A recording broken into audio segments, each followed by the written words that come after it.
Hello mga boss. Yan po yung ating simula na first day ng ating gagawin dalawang unit ng apartment. Yan po, naglilinis sila ngayon. Tinatanggal nila yung tambak doon sa area na pagkagawaan natin ng dalawang unit.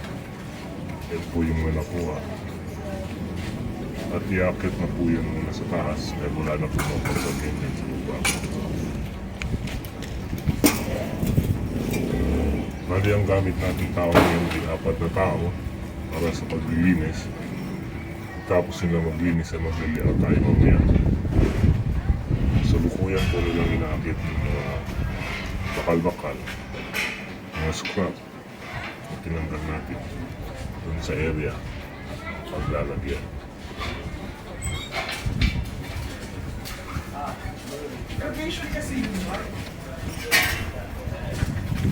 Kaya naglilinis po. Nakakyan.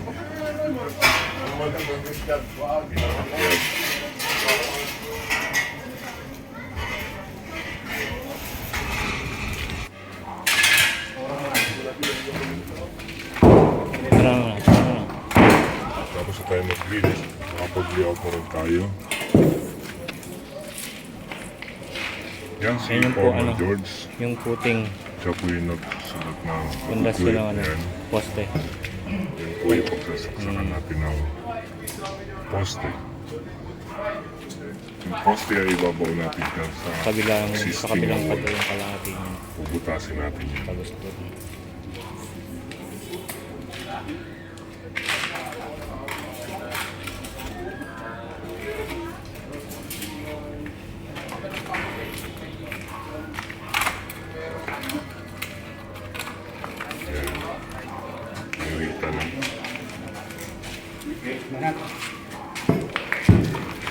Sa ngayon ang gamit natin ay mask.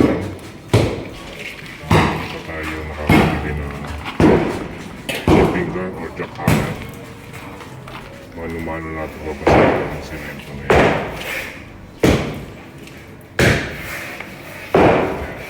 Yan po yung area. Although may nakatambak pa rin na bakal-bakal. Solvo. Yan yung area may dating bubong.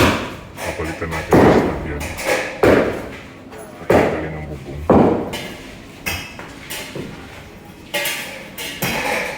Yan po. Nakaguhit na rin. Nakalihat na. Ginuhit na yung kanilang kain o babasagin. Yan. Yan existing na wall. Nasaksakan natin ang poste upay babasagin. Buhit yan para sa wall yan.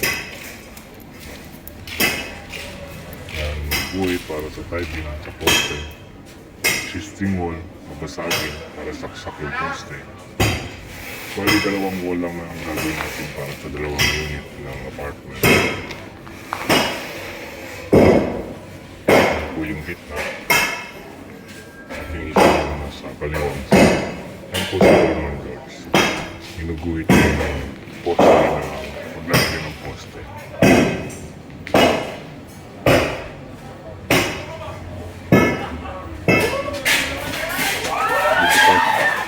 Butasin natin yan.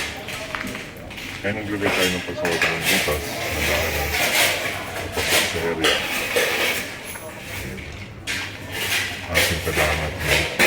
Ang samantala lang yan. Ito yan ang ibang daanin.